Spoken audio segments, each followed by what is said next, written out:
മർദ്ദിച്ചെന്ന ആരോപണത്തിൽ ഉണ്ണി മുകുന്ദൻ നിരുപാധികമായി മാപ്പ് പറഞ്ഞെന്ന് മുൻ മാനേജർ ബിപിൻ കുമാർ 24-നോട്. നടൻ ഉണ്ണി മുകുന്ദൻ ഉന്നയിച്ച ആരോപണങ്ങൾ വാസ്തവവിരുദ്ധമാണെന്ന് ഫെഫ്കയ്ക്കും അമ്മയ്ക്കും മനസ്സിലായി. ഉണ്ണി മുകുന്ദന്റെ ഭാഗത്താണ് തെറ്റെന്ന് എല്ലാവർക്കും ബോധ്യപ്പെട്ടു. ബിപിൻ പറയുന്നു. ബിയുണ്ണികൃഷ്ണൻ സാറ് ബൈ വൺ നിങ്ങളോട് കറക്റ്റായിട്ട് കാര്യങ്ങൾ പറഞ്ഞു.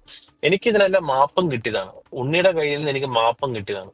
എനിക്കെതിരെ പ്രസ് മീറ്റിലും ഫേസ്ബുക്ക് പോസ്റ്റിലുമായിട്ട് നടത്തിയ കുപ്രചരണങ്ങളും വ്യാജ പ്രചരണങ്ങളും വാസ്തവ വിരുദ്ധമെന്ന് ഫെഫ്കയ്ക്കും അമ്മയ്ക്കും ബോധ്യപ്പെട്ടു. ഫേസ്ബുക്കിലൂടെയും പ്രസ് മീറ്റിലൂടെയും ഉണ്ണി ആരോപിച്ച വ്യാജ പ്രചരണങ്ങൾ വ്യാജമാണെന്ന്, അത് അടിസ്ഥാനരഹിതമാണെന്ന് തെളിഞ്ഞു. ഇന്നലെയാണ് താരസംഘടനയെ അമ്മയും അതോടൊപ്പം തന്നെ ട്രേഡ് യൂണിയൻ ഫെഫ്കയും ഉണ്ണി മുകുന്ദനെയും വിപിൻ കുമാറിനെയും ഇരുത്തി ചർച്ച നടത്തിയത്. ഈ ചർച്ചയിലാണ് പ്രശ്നങ്ങൾ പരിഹരിച്ചുവെന്ന് ബി ഉണ്ണികൃഷ്ണൻ വ്യക്തമാക്കുകയും ചെയ്തത്. ആ ചർച്ചയിൽ നടന്ന കാര്യങ്ങളാണ് ഇപ്പോൾ വിപിൻ കുമാർ നമ്മളോട് പ്രതികരിച്ചത്. ഏറ്റവും പ്രധാനപ്പെട്ടത് നിരുപാധികം മാപ്പ് ഉണ്ണി മുകുന്ദൻ പറഞ്ഞു. അതാണ് പ്രശ്നപരിഹാരത്തിന് വഴിവെച്ചത്. പ്രത്യേകിച്ച് വിപിൻ കുമാറിനെതിരെ നിരവധി ആരോപണങ്ങൾ ഉണ്ണി മുകുന്ദൻ ഉന്നയിച്ചിരുന്നു. തന്റെ മാനേജറല്ല, സാമ്പത്തിക സഹായം നടത്തിയിട്ടുണ്ട്, തനിക്കെതിരെ അപകീർത്തി പരാമർശങ്ങൾ നടത്തി, ഒപ്പം ഒരു നടിയുടെ പരാതി അടക്കം വിപിൻ കുമാറിനെതിരെ ഉണ്ട് തുടങ്ങിയ കാര്യങ്ങളാണ് ഉണ്ണി മുകുന്ദൻ വാർത്താസമ്മേളനത്തിൽ പറഞ്ഞത്.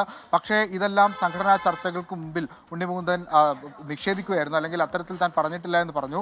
അതോടൊപ്പം തന്നെ തന്നോട് പറഞ്ഞിട്ടുള്ള കാര്യങ്ങൾ, തനിക്കെതിരെ നടത്തിയ അക്രമങ്ങൾ അടക്കമുള്ള വിഷയങ്ങളിൽ ഉണ്ണി മുകുന്ദൻ നിരുപാധികം മാപ്പ് പറഞ്ഞ ഘട്ടത്തിലാണ് പ്രശ്നം പരിഹരിക്കാനുള്ള തീരുമാനത്തിലേക്ക് എത്തിയതെന്നാണ് വിപിൻ കുമാർ അല്പസമയം മുമ്പ് നമ്മളോട് പ്രതികരിച്ചത്. ഒപ്പം ഈ കേസ് ഇൻഫോ പാർക്ക് പോലീസ് കേസെടുത്ത് അന്വേഷണം മുന്നോട്ട് കൊണ്ടുപോകുന്നുണ്ട്. ആ കേസ് നിയമപരമായി തന്നെ മുന്നോട്ട് പോകും. അതിൽ ഇതുവരെ ഇടപെടാൻ താൻ തയ്യാറാകുന്നില്ല. ഒപ്പം ഉണ്ണി മുകുന്ദൻ നൽകിയ പരാതിയിലെ അന്വേഷണവും അതിൻ്റെ രീതിയിൽ തന്നെ നടക്കും. നിലവിൽ തനിക്ക് പ്രശ്നങ്ങളൊന്നുമില്ല എന്നാണ് ഈ ചർച്ചയ്ക്ക് ഒടുവിലായി വിപിൻ കുമാറിൻ്റെ ഒരു പ്രസ്താവനയായി പുറത്തു വന്നിരിക്കുന്നത്. ഇനി ഉണ്ണി മുകുന്ദൻ്റെ ഒരു മറുപടി കൂടി നമ്മൾ ഈ വിഷയത്തിൽ പ്രതികരിക്കുന്നുണ്ട്.